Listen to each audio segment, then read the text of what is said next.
Queridos irmãos, boa noite a todos. É uma enorme alegria estar aqui com vocês, retornar a essa casa de oração, esse lugar onde o Senhor habita, e com muita alegria partilhar o Evangelho do Senhor, o Evangelho da nossa salvação.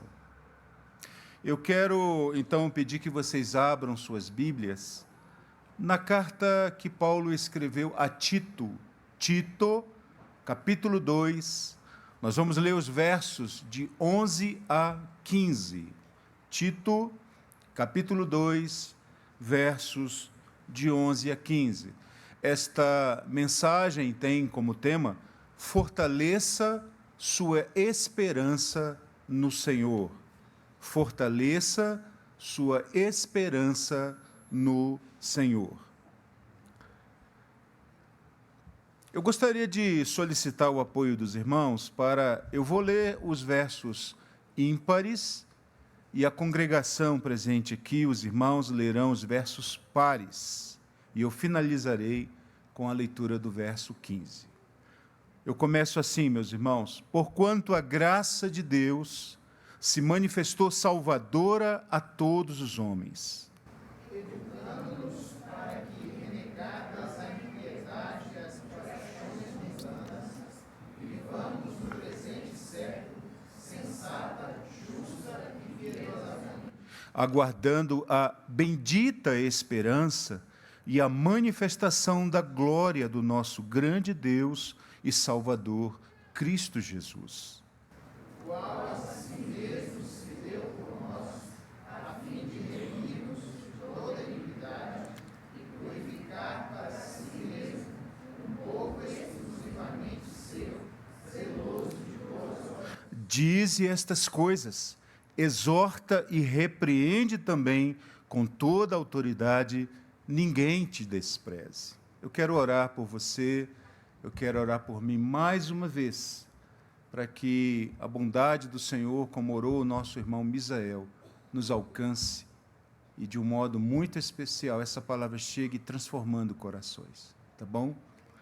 Senhor, Tua é a palavra que nós lemos, e o que nós rogamos é que o Senhor abra o nosso entendimento para recebê-la, para compreendê-la e para nos submetermos à Tua boa, perfeita e agradável vontade.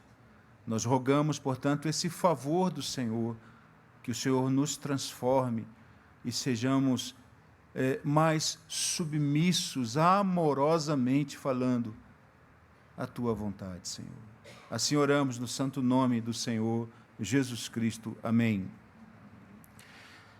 Queridos irmãos, para ser bem exato, mais ou menos há 23 anos e 8 meses, o mundo foi abalado por uma terrível notícia que correu por todos os lugares. Em agosto de 2020, aliás, 2002, mais ou menos isso, foi agosto de 2002.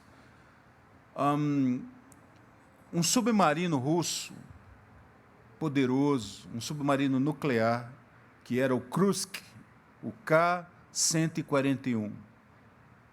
Ele estava numa missão de treinamento e ele estava passando pelo Mar de Bering, que fica num estreito que liga a Antártica até o continente europeu. E naquela passagem, 2 torpedos explodiram, abrindo um rombo muito grande. E só para os irmãos entenderem a dimensão dessa tragédia, esse submarino ele era o orgulho da Marinha Russa. Veja, um submarino nuclear de 2 motores movidos a motores de fissão nuclear. E então esse submarino, só para você ter uma ideia das dimensões, ele tinha um comprimento de 154 metros, dá 3 vezes o tamanho de uma piscina olímpica. Imagina isso. Ele tinha 18 metros de largura e a altura equivalente a um prédio de 4 andares. Imagine isso, o colosso que era esse submarino. Ele estava passando por esse mar, o mar de Bering, tem uma profundidade de 280 metros. Quando explodiram os 2 torpedos, por um acidente explodiu, abriu um rombo frontal no submarino e ele afundou profundamente até tocar no solo desse mar. Imediatamente na explosão, morreram 95 pessoas. O total da população, aliás, da tripulação, ali era 118 pessoas embarcadas. 95 morreram no ato da explosão. 23 desses sobreviventes ainda aguentaram por 48 horas, porque eles estavam em compartimentos lacrados nas suas funções durante aquele momento.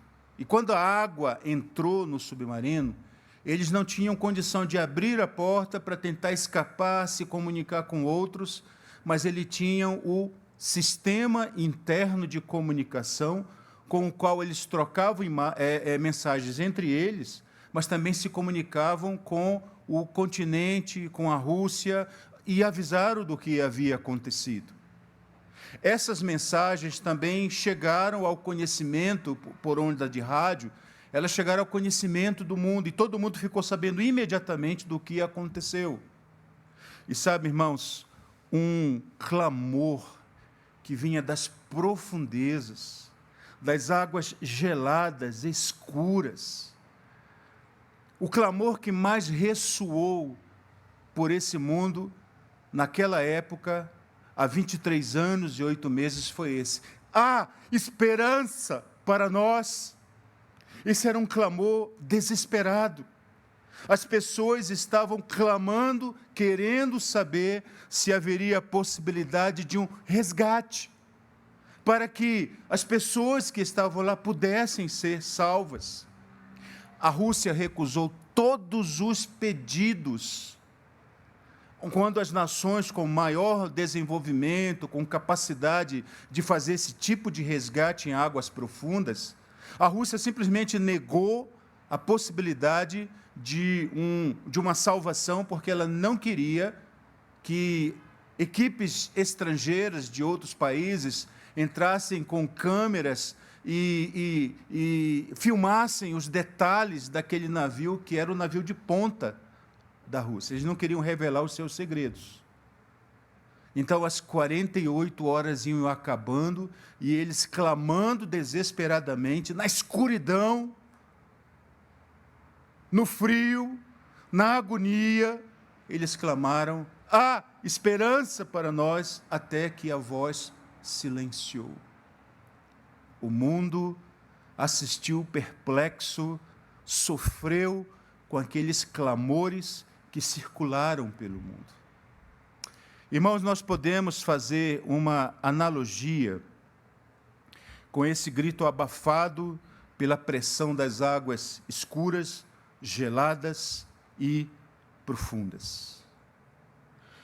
A gente pode fazer a seguinte analogia com a realidade da humanidade que nos cerca. Assim como aquele submarino, a humanidade também hoje vive nas profundezas do egoísmo, da soberba, da indiferença, da maldade, da crueldade, da lascívia, da avareza e de tantos outros pecados que os mantêm aprisionados, distantes uns dos outros e separados da intimidade e comunhão que possam ter com Deus. Imagine isso. Contudo, como também para aqueles que clamaram, há esperança para nós, a gente pode perceber, e até conhecemos pessoas que estão clamando, há esperança para nós.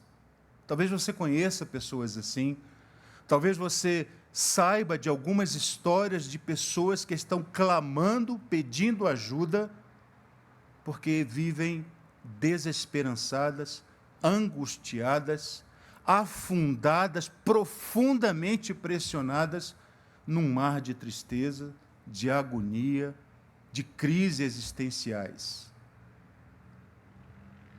O texto que nós lemos fala do início da história cristã da igreja de Creta. A igreja de Creta, meus irmãos, ela estava vivendo sufocada, guarde essa palavra, sufocada, angustiada, presa no meio de uma sociedade cruel, devassa, inimiga de Deus. Essa sensação de sufocamento, de onde você vai perdendo as suas forças por causa da pressão que te angustia. Por isso que eu usei esta ilustração do submarino, porque eles vivenciaram esta situação, e Creta, os irmãos daquela igreja naquela época, estavam vivendo essa sensação de sufocamento, sob sério risco de morrerem espiritualmente.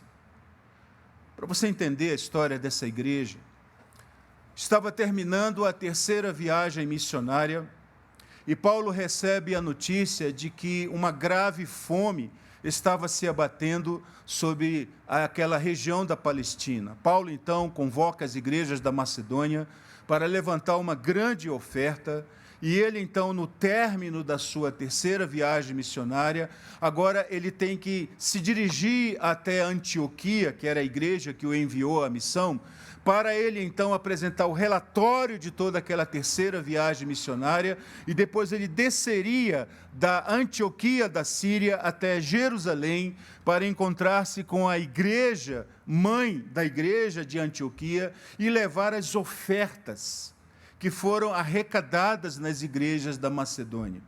Com ele estavam Tito, com ele estava Timóteo, com ele estavam alguns irmãos cooperadores que foram enviados pelas igrejas da Macedônia para ajudar Paulo no transporte daquela grande soma de dinheiro.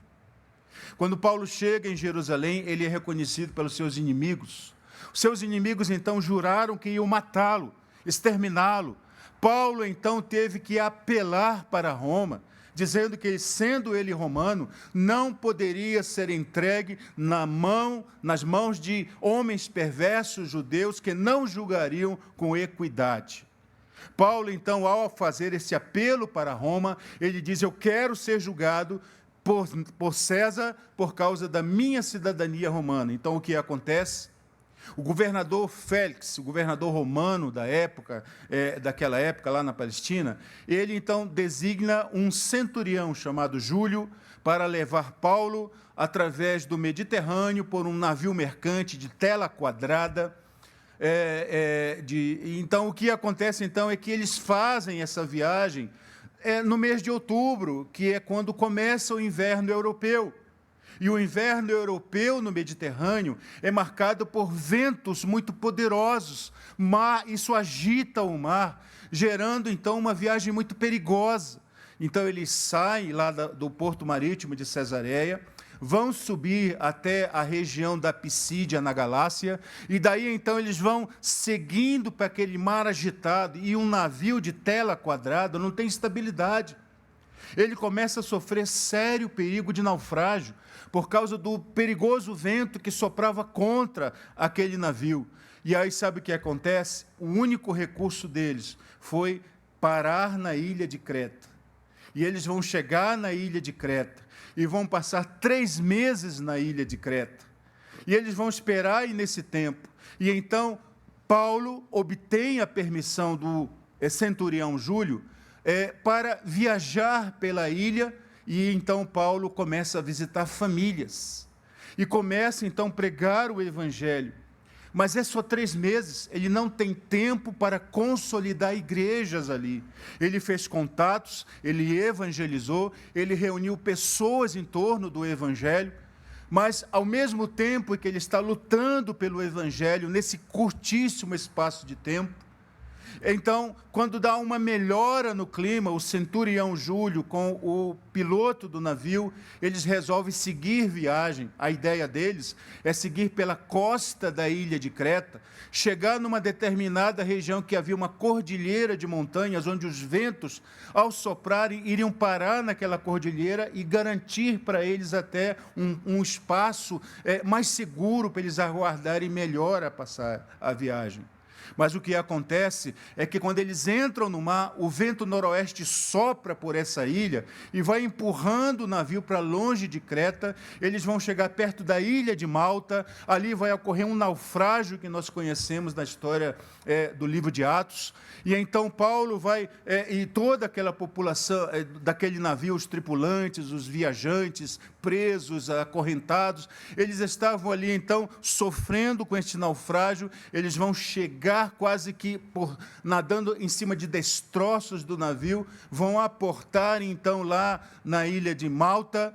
E aí segue a história de Paulo. Paulo depois vai chegar em Roma, de lá ele vai escrever essa carta que nós lemos aqui. Mas olha, quando ele sai de Creta, ele deixa Tito ali para consolidar o trabalho, para formar as igrejas, para juntar as famílias, formando igrejas pela ilha de Creta. Agora veja, irmãos, Paulo tinha consciência que ele deixou Tito numa situação muito difícil, porque a fama dos habitantes daquela ilha era de que eles eram terríveis, rebeldes, inimigo de Deus, glutões, beberrões, eles eram pessoas assim intratáveis, tanto é que é uma série de adjetivos nesta carta, mostrando a índole do caráter desses habitantes de Creta. Não era fácil esse pastorado desse jovem pastor chamado Tito. Quando Paulo chega, portanto, em Roma, ele vai escrever uma carta. E vai escrever uma carta dando conselhos, quase que os mesmos conselhos que ele dá para o jovem Timóteo, que estava pastoreando a igreja de Éfeso. O que vai ocorrer, irmãos, é que no início dessa carta, Paulo vai citar que ele deve investir no cuidado de alguns grupos desta igreja, os anciãos, os homens, as mulheres. Ele vai dizer que as mulheres mais experientes deveriam ajudar as mulheres mais novas a cuidarem do seu casamento. Ele vai dizer, bem no início, no capítulo 1, que os homens deveriam ser fortes no seu caráter para resistir à maldade da própria sociedade e que estes homens deveriam pastorear o rebanho junto com Tito. Ele diz que Tito deveria investir seriamente na formação de uma liderança idônea e que essa liderança tivesse força de caráter suficiente para resistir a um grupo que vinha perseguindo Paulo, que eram os judaizantes. Os judaizantes seguiam Paulo por onde quer que Paulo fosse e eles iam construindo uma espécie de argumento contrário à pregação de Paulo, tentando fazer com que as pessoas adotassem a lei ao invés da graça pregada pelo Evangelho através de Paulo. Assim, meus irmãos, a carta que nós lemos, a partir do verso 11, ela vai, então, esclarecer, a partir da lente de Paulo, como a esperança cristã produz a vitalidade no testemunho, atuando num cenário hostil à fé cristã. Então, nesta noite, o Senhor nosso Deus bendito, através das palavras de Paulo a Tito, seu cooperador, quer nos falar de 3 meios para fortalecer a nossa esperança no Senhor. Primeiro, fortaleça a sua esperança por meio da precisão bíblica da palavra do Senhor. Segundo, fortaleça a sua esperança ajustando o seu foco cristocêntrico. Terceiro, fortaleça a sua esperança mantendo raízes saudáveis na tradição cristã. Então, deixe-me guiá-los por essa perspectiva que a gente pode observar neste texto que nós lemos. Então vamos lá, meus irmãos. Primeiramente, fortaleça a sua esperança na precisão bíblica da palavra do Senhor. Nós lemos os versos 11 e 12, acompanhem na sua Bíblia, que diz assim: porquanto a graça de Deus se manifestou salvadora a todos os homens, educando-nos para que, renegadas a impiedade e as paixões mundanas, vivamos no presente século sensata, justa e piedosamente. Irmãos, primeiramente, Paulo, ele como que nos faz ver, a partir deste texto, que pela precisão bíblica, nós sabemos que a verdadeira esperança, ela é pactual, ela é intencional e ela é propositiva. Se não, vejamos, nós lemos no verso 11, porquanto a graça de Deus se manifestou salvadora a todos os homens. Irmãos, aqui Paulo lembra a Tito que todos nós, inclusive nós hoje, homens e mulheres desse tempo, jamais devemos esquecer de quem nós éramos e nem de onde nós estávamos. Irmãos, nós estávamos perdidos, miseravelmente perdidos. Nós pecamos contra Deus, nós quebramos as suas leis, nós merecemos o seu julgamento e ira, porque violamos a sua lei. O que cada um de nós merecíamos era pena de morte eterna. Esse era o nosso destino. Mas sabe, irmãos, se você lembra aqui do que eu falei no início, a história daquele submarino, assim como o submarino Kursk, que estava nas profundezas do mar, nós também estávamos nas profundezas da miséria do pecado. E de lá a gente clamava, há esperança para nós. Mas em vez da chegada da ira de Deus, nós vimos foi a chegada da sua misericórdia e da sua compaixão. Nós fomos resgatados por causa da graça do Senhor, que nos fez então sair das trevas do pecado para uma esperança viva, conforme descreve o apóstolo Pedro na primeira carta que ele escreve, no capítulo 1, versos 3 e 5, quando ele diz, bendito o Deus e Pai de nosso Senhor Jesus Cristo, que segundo a sua muita misericórdia, atente para isso, nos regenerou para uma viva esperança, mediante a ressurreição de Jesus Cristo dentre os mortos, para uma herança incorruptível, sem mácula, imacessível, reservada nos céus para vós outros, que sois guardados pelo poder de Deus, mediante a fé, para a salvação preparada para revelar-se no último tempo. Irmãos, prestem atenção a isso. O Senhor Jesus Cristo, portanto, é a graça de Deus que chegou para nós, na nossa miséria, no nosso pecado, na nossa profunda miséria e afastamento de Deus. Nós merecíamos a morte eterna, mas a graça de Deus apareceu na pessoa bendita do Senhor Jesus Cristo, que veio trazendo essa esperança viva da redenção aos santos eleitos do Senhor, eu, você, nossas famílias. O entendimento de Paulo é que esta esperança oferecida pelo Senhor Jesus Cristo é por natureza pactual.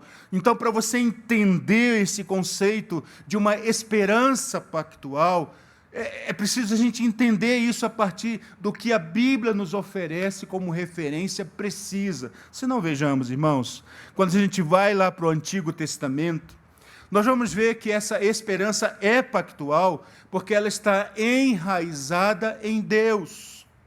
Veja, quando você lê o Salmo 25, verso 14, você encontra a seguinte indicação: a intimidade do Senhor é para os que o temem, aos quais ele dará a conhecer a sua aliança. Atente para isso. O Senhor nos chama para viver uma vida de intimidade com Ele. E à medida que nós aprofundamos esta vida de intimidade, Ele vai nos dando a entender o quanto nós estamos ligados a Ele pactualmente, por meio de uma aliança inquebrável, inquebrantável, inalienável. O Senhor Deus eternamente bendito, Ele, portanto, é a base dessa esperança pactual. É por causa dessa esperança que os atos passados de salvação e a sua aliança para com o seu povo criam em nós essa esperança no tempo de hoje. Se não, vejamos, Jeremias 29, 11, nos diz assim, pois eu bem sei que planos tenho a vosso respeito, diz o Senhor, planos de paz e não de mal, para vos dar um futuro e uma esperança. Então vejam, irmãos, a palavra do Senhor nos diz que o Senhor quer ter aliança conosco. Isto é o que está no Salmo 25, 14.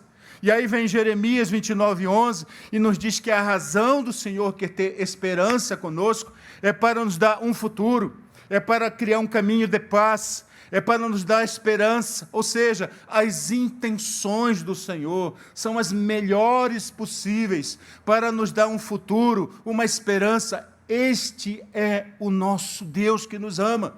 Louve ao Senhor por causa disso.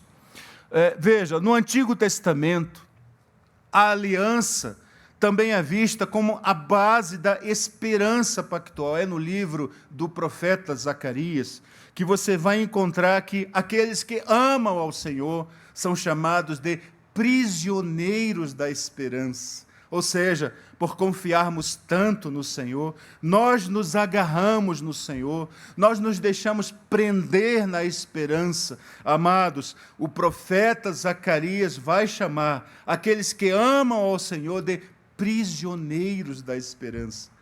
A minha sincera oração ao Senhor é que aqui na Igreja do Cruzeiro haja muitos prisioneiros da esperança. Gente que se prende ao Senhor, gente que se agarra no Senhor, gente que no curso da sua vida só tem uma solução para a sua vida, que é o Senhor. Então, amados irmãos, quando nós lemos a palavra do Senhor, vimos que ter esperança no Senhor, isso vai dinamizando a nossa vida, nos faz viver pela promessa. Vejam, isso é maravilhoso. Pela precisão bíblica, nós sabemos também, irmãos, que vivemos com esperança viva no tempo presente. Veja, o Senhor Jesus Cristo, a graça que nos foi dada, por meio do seu bendito Espírito, Senhor nosso, Senhor Espírito Santo, está continuamente nos ensinando, continuamente nos treinando para viver vidas que glorificam a Deus.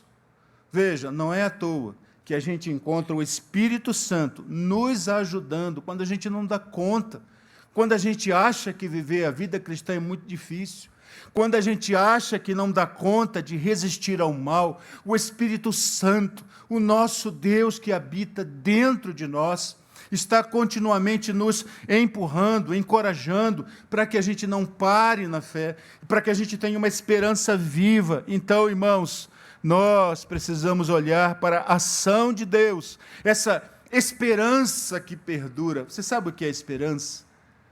A esperança é aquela faculdade que Deus nos deu, que ela vai lá longe no futuro, e ela enxerga a vitória que já está alcançada, e ela volta para nos dizer: confia, continua crendo, vá em frente, apesar da dificuldade, saiba que o Senhor já venceu por você. Por isso você pode ter um pouco mais de fôlego, por isso você pode crescer na esperança, por isso você pode enfrentar os cenários difíceis da sua vida. Veja, fortaleça a sua esperança, crendo no Senhor. Louvado seja o Senhor por isso. Assim, meus irmãos, quanto mais você encher o seu coração com a precisão bíblica do conselho da palavra do Senhor, mais a sua esperança será sólida, mais a sua esperança será robusta, mais a sua esperança terá expressão de transformação na sua própria vida. Irmãos, o segundo conselho que a gente vê neste texto está nos versos 13 e 14, onde nós lemos assim: aguardando a bendita esperança. Olha a esperança de novo diante dos nossos olhos. Aguardando a bendita esperança e a manifestação da glória do nosso grande Deus e Salvador, Cristo Jesus, o qual a si mesmo se deu por nós, a fim de remir-nos de toda a iniquidade e purificar para si mesmo um povo exclusivamente seu, zeloso de boas obras. Você já ouviu falar de Jonathan Edwards? Já ouviram falar dele? Um teólogo puritano, não é? Irmãos, há um livro dele extraordinário, onde ele escreveu um pouco das orações que ele fazia ao Senhor. Neste segundo conselho aqui, portanto, se o primeiro era fortaleça a sua esperança ajustando pela precisão bíblica, agora nós vamos falar Fortaleça a sua esperança, ajustando o foco cristocêntrico. Mas olha o que é que Jonathan Edwards nos diz neste livro. Na sua oração ele diz assim: ó Deus, carimbe a eternidade nos meus olhos. Percebe como isso é bonito? Percebe como isso é extraordinário? Sabe, irmãos, eu fico pensando assim, o que é que aconteceria com a nossa vida se diante dos nossos olhos a gente só enxergasse a eternidade como Deus a vê? Sabe? Porque Jonathan Edwards, ele está dizendo assim: Deus, carimba a eternidade nos meus olhos, para que eu não veja só a futilidade dos nossos dias, para que eu não deixe meu coração se prender nos cuidados deste mundo, para que eu não fique preso, Senhor, ao orgulho da vida, à concupiscência dos olhos, à concupiscência da carne. Senhor, que os meus olhos olhem para o que Tu estás olhando, para a eternidade bendita, onde o Senhor é Rei absoluto, onde o Teu reino não terá fim. Sabe, meus irmãos, se nós vivêssemos com essa expectativa, ajustando o foco da nossa esperança por essa certeza cristocêntrica, então muita coisa da nossa vida mudaria. E então eu quero dizer para você o quanto nós precisamos ajustar o nosso foco cristocêntrico. Mas aí você diz assim: pastor, o que o senhor está falando mesmo? Que é ajustar o foco cristocêntrico? Imagina o Itamar, hein? Com uma luneta. Sabe o que é luneta? Você sabe o que é luneta, né? E ele então está lá com aquela luneta ali, ajustando o foco, porque está embaçado. Ele mexe aqui, mexe ali, até que ele consegue enxergar nitidamente. Eu queria deixar um indicativo de como é que você ajusta a sua visão, para que esse ajuste promova mais esperança no seu coração. O texto que nós lemos diz assim: aguardando a bendita esperança e manifestação da glória do nosso grande Deus e Salvador, o Senhor Jesus Cristo. Irmãos, se há uma tragédia nos nossos dias nas igrejas, é essa. Há pouquíssimas pregações sobre a volta do Senhor Jesus Cristo. Há pouquíssimas pregações sobre a aproximação do reino que já está chegando entre nós. Há pouquíssimas pregações sobre a preparação do nosso coração para nos encontrarmos com o Senhor da glória. Parece-me que os cuidados do nosso tempo estão exigindo que a nossa agenda e percepção da realidade seja orientada para aquilo que o nosso coração palpita, que é o desejo por ressignificação, por validação, ou por tantas outras coisas, que não olhar para a realidade que já está se avizinhando perto de nós. O texto que Paulo nos fala diz assim: aguardando a bendita esperança. O que significa isso, meus irmãos? Significa que Paulo está fazendo um alerta aqui para os crentes, e isso nos inclui, para dizer assim: olha, sejam sóbrios, esperem inteiramente na graça do Senhor, que está sendo trazida na revelação de Jesus Cristo. Isso está em 1 Pedro 1, verso 13. Então, irmãos, o Senhor Jesus Cristo está realmente voltando. Preste atenção, vou repetir, hein? O Senhor Jesus Cristo está realmente voltando. Acredite nisso. E aí, irmãos, veja, nós não estamos autorizados a continuar brincando com o pecado.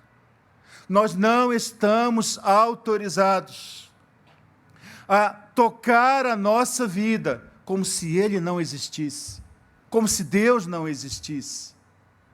Nós precisamos nos mobilizar para viver uma vida mais santa, mais dedicada ao Senhor. É isso que o texto nos fala. Então veja, nós precisamos ajustar o nosso foco. Ajustar o foco cristocêntrico vai nos dar esperança no quebrantamento e no sofrimento. Atente para isso. Vivemos dias difíceis.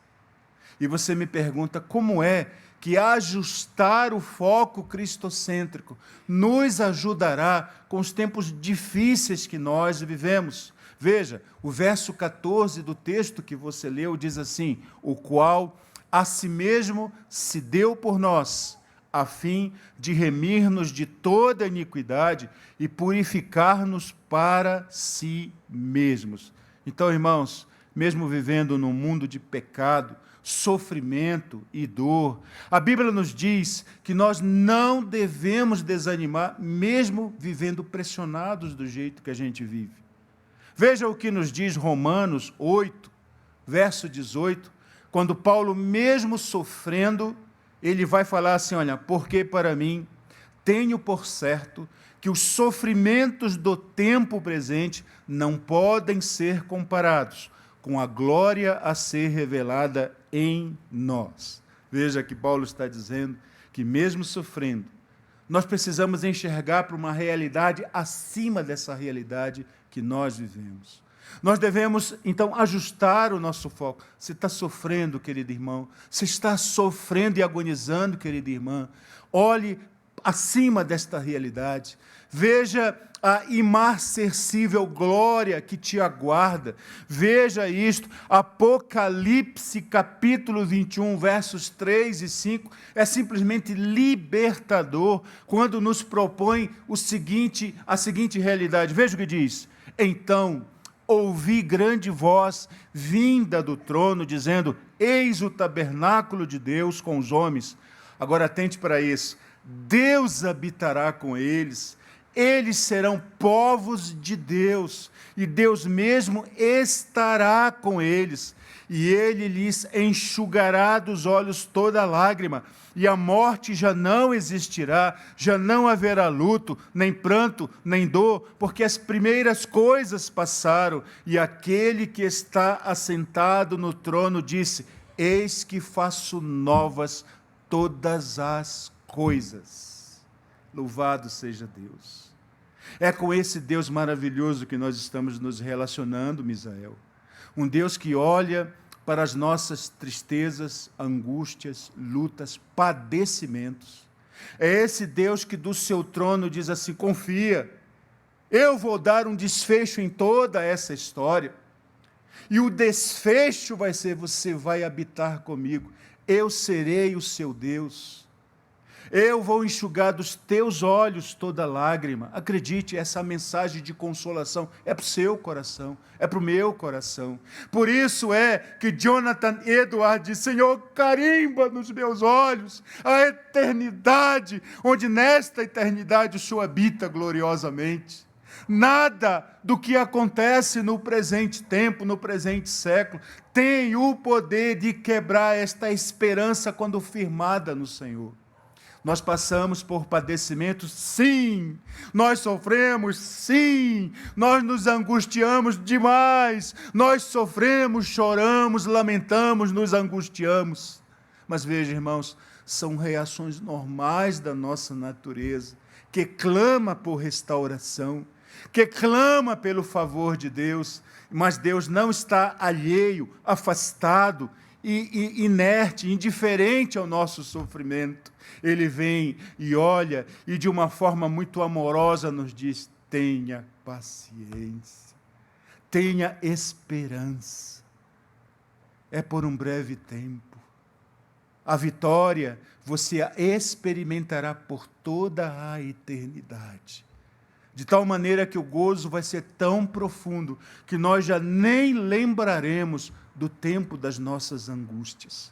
Por isso é que a gente encontra o conselho de Paulo para o seu filho na fé Tito, que estava sofrendo, e ele vem e diz, Tito, olha para a eternidade, concentra as suas melhores forças em gerar uma esperança inquebrantável. Portanto, querida Igreja do Cruzeiro, fortaleça a sua esperança, ajustando seu foco cristocêntrico.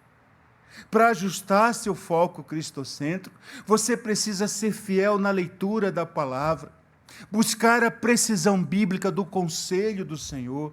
Quanto mais essa palavra encher seu coração, mais você vai desejar ter a eternidade diante dos seus olhos. Quanto mais você tiver a eternidade diante dos seus olhos, mais a sua base vai ser firme para você confiar no Senhor, passando pelos desertos da vida, passando pelas lutas cotidianas, passando por toda a tristeza, angústia, seja lá o que aflige a sua alma. Você sabe que você terá como companheiro de caminhada o fiel Senhor que toma a nossa mão e anda conosco por esses lugares de sofrimento. Ajustar o foco cristocêntrico, meus irmãos, nos dará uma nova identidade, com um novo significado da nossa missão. A gente lê um trecho desse verso que diz assim: para formar para si mesmo um povo exclusivamente seu, zeloso de boas obras. Nós lemos em Colossenses 1,13 que o Senhor, nosso Deus, nos libertou do domínio das trevas, nos puxou das profundezas do pecado e nos transportou para o reino do seu Filho bendito. E agora nós estamos vivendo na bênção dessa iluminação, desse cuidado amoroso do Senhor. E embora vivendo num mundo caído, nós somos cidadãos do céu. Olha que maravilha! Filipenses 3,20 vai nos dizer exatamente isso. Nós somos cidadãos do céu. Nossa fé, amor, esperança e lealdade estão depositados no Senhor Jesus Cristo, o nosso verdadeiro Rei, que virá em breve. Não perca essa esperança. Confie no Senhor. Por isso, nós somos chamados a fixar os nossos olhos nas coisas lá do alto, não nas coisas terrenas que não durarão. Isso está em Colossenses 3, verso 20. Nós somos orientados por Deus a não fixar os nossos olhos nas coisas transitórias deste mundo, mas nas realidades que durarão por toda a eternidade, como eterno é o nosso Deus bendito. Louvado seja o Senhor por essa grande consolação ao nosso coração. Sabe, meus irmãos, ter esperança viva produz mais devoção no serviço, como cidadão do reino, como embaixadores do Senhor, como nos diz 2 Coríntios 5,20. Nós somos enviados na gloriosa missão de representar a compaixão e a misericórdia do Senhor. Vejam, um grande sonho do pastor Geraldo para esta igreja é que vocês sejam cada vez mais conscientes de que representam o Senhor cotidianamente, não é? Vocês se encontram aqui aos domingos para reafirmar a sua lealdade, seu amor ao Senhor. Mas o que vocês fazem entre os domingos? É o seu roteiro de missão, onde quer seja no trabalho, quer seja nas relações parentais, quer seja nas suas relações, seus relacionamentos, você está representando o Senhor, representando a sua compaixão, representando o seu amor, representando o seu conhecimento. Então, anunciar o Senhor como carta viva, conhecida e lida por todos, é a nossa grande missão. É representar, as pessoas precisam olhar para a gente, sabe? Não ver o João Geraldo, não ver o Robson, não ver o Misael, mas ver Jesus. Antes importa que eles diminuam e que o Senhor cresça. Queridos irmãos, nós somos desafiados pela palavra a descobrirmos como é que isto acontece. Mas veja, quanto mais você encher o seu coração da palavra do Senhor, quanto mais você ajustar o seu foco cristocêntrico, mais desejo de ser como Jesus vai ser gerado no seu coração e você vai querer diminuir para que ele cresça, para que ele seja evidenciado. E acontece que quando ele for evidenciado, as pessoas terão sede e fome de conhecer a Jesus a partir da sua vida. Amém, meus irmãos? Terceira coisa que a gente encontra neste texto extraordinário, capítulo verso 15, diz assim: dize estas coisas, exorta e repreende também com toda autoridade, ninguém te despreze. Aqui, irmãos, nós estamos vendo Paulo falando para Tito assim, olha, Tito, fortaleça sua esperança na saudável tradição cristã. Ou seja, ninguém despreze a tua doutrina, ninguém despreze o teu conselho, ninguém despreze aquilo que você aprendeu e com o qual você tem fortalecido os santos. Irmãos, nós nos reunimos dominicalmente, que é o dia que mais nós nos encontramos, para sermos instruídos no conselho do Senhor, para que o conhecimento salvador do Senhor encha o nosso coração, para que a gente tenha uma sabedoria que seja a própria expressão dessa palavra que entra no nosso coração, para que a gente tenha a nossa ética iluminada pelos valores do reino, para que a gente encontre as melhores maneiras de entender como a palavra do Senhor se torna real nas experiências concretas da vida. É por isso que nós nos reunimos como igreja, para aprendermos uns com os outros, nos deixarmos ensinar, guiar, formar, para que a gente tenha esse conhecimento redentor que nos ajude a tomar boas decisões, decisões que glorificam a Deus.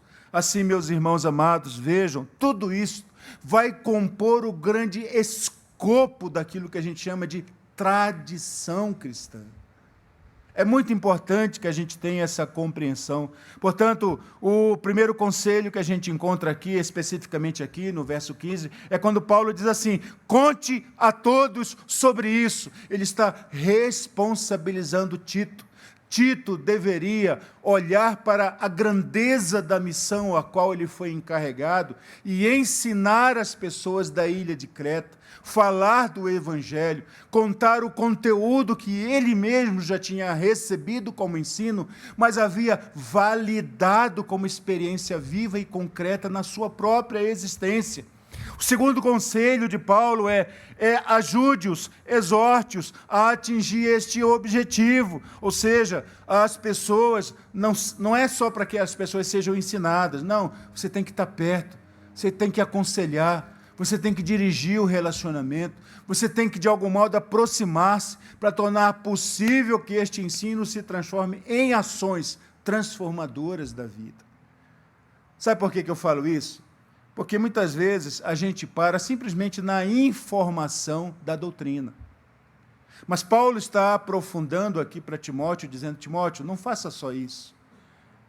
Não apenas informe a doutrina, mas anda junto, anda do lado.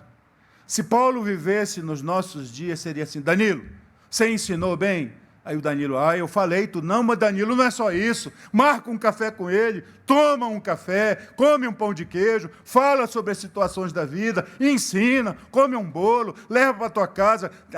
Nossa irmã querida faz aquele bolinho gostoso, né? Fubá, né? Coisa maravilhosa. Leva para a sua casa, instrui no Evangelho. Sabe, meus irmãos, nós podemos usar criativamente, sabe, as nossas potências, qualidades, habilidades para comunicar o Evangelho com graça. Paulo estava dizendo aqui para Tito, Tito, exorte-os. Para exortar, você tem que andar junto na história. Incentive-os, você tem que olhar para os erros da pessoa, ajudá-los, sabe, para eles alcançarem as melhores decisões na vida.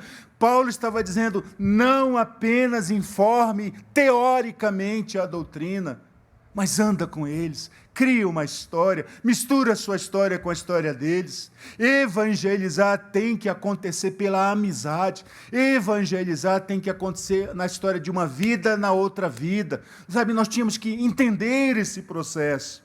O terceiro conselho que Paulo dá aqui é que ele deveria repreender todo o padrão de engano que ele encontrasse, ou seja, usar a repreensão para dizer às pessoas quando elas não estão fazendo corretamente aquilo que foi ensinado. Por isso que ele diz assim, ninguém te despreze. Queridos irmãos, nós precisamos responder sinceramente ao Senhor da igreja diante de tudo isso que nós ouvimos hoje. Ouviu? Nós somos chamados a fortalecer a nossa esperança pela precisão bíblica. Então, precisamos ir para o texto da Escritura. Precisamos seriamente nos envolver movidos pelo temor reverente, olhar aquilo que o Senhor nos fala pela sua palavra. Ok, isso é importante, muito importante. Mas em decorrência disso, a própria palavra vai nos fazer ver o Senhor Jesus Cristo. Então, ajuste a sua perspectiva pelo texto da Escritura, olhe para a eternidade por aquilo que a Escritura nos fala. E, por fim, tenha autoridade oriunda da palavra e da sua esperança no Senhor para indicar o caminho das pessoas para andarem com paciência e esperança, mesmo no mundo mau, crendo na transformação que virá, porque Jesus está vindo.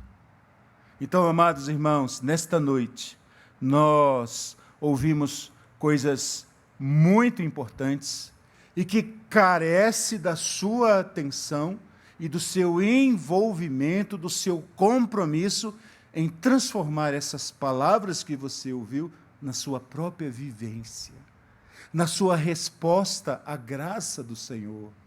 Então, eu vou ficar muito feliz se o reverendo João Geraldo dissesse: irmão, aquilo que você falou na igreja começou a frutificar na igreja. Uma nova consciência foi gerada no coração dos irmãos. Um desejo ardente por comunhão com o Senhor começou a intensificar-se no nosso meio. Começamos a ver, então, que as pessoas estão mais desejosas de comunhão com o Senhor. Eu vou orar por isso. E vou pedir sinceramente que a Igreja Presbiteriana do Cruzeiro seja esse tipo de lugar abençoado, onde o bom perfume do Senhor seja, de fato, percebido. E isso, de fato, traga mais fome e mais sede onde os irmãos estão. E vocês frutifiquem para a glória do Senhor. Deus os abençoe. Quero orar por vocês mais uma vez. Santo Deus bendito, louvado seja o teu santo nome, Senhor. Tantas coisas importantes foram ditas hoje ao coração dos meus irmãos. Conselho da tua palavra. E sabe, Senhor, nós carecemos enormemente da tua ajuda para que tudo isso que o teu povo ouviu se transforme em realidade, se transforme num verdadeiro desejo de transformação. Porque mesmo vivendo num mundo que jaz no maligno, que nos oprime, que nos pressiona, porque é hostil à nossa fé, porque não ama o Senhor, porque nega o Senhor, Deus, mesmo vivendo neste sufoco que é viver neste mundo, nós queremos levantar a nossa voz ao Senhor e dizer: a nossa esperança vem do Senhor, que fez os céus e a terra. O nosso Deus bendito que nos ama e que vive em relação pactual, relação de aliança conosco. Então, Senhor amado, nós nos entregamos nas tuas mãos, para que o Senhor opere em nós a graça de vivermos para a tua glória, como um desejo profundo do nosso coração. Abençoe meus irmãos, abençoe minhas irmãs, abençoe as famílias desta casa, que o Senhor seja com todos nós, é a oração que te fazemos, no santo nome do Senhor Jesus Cristo. Amém.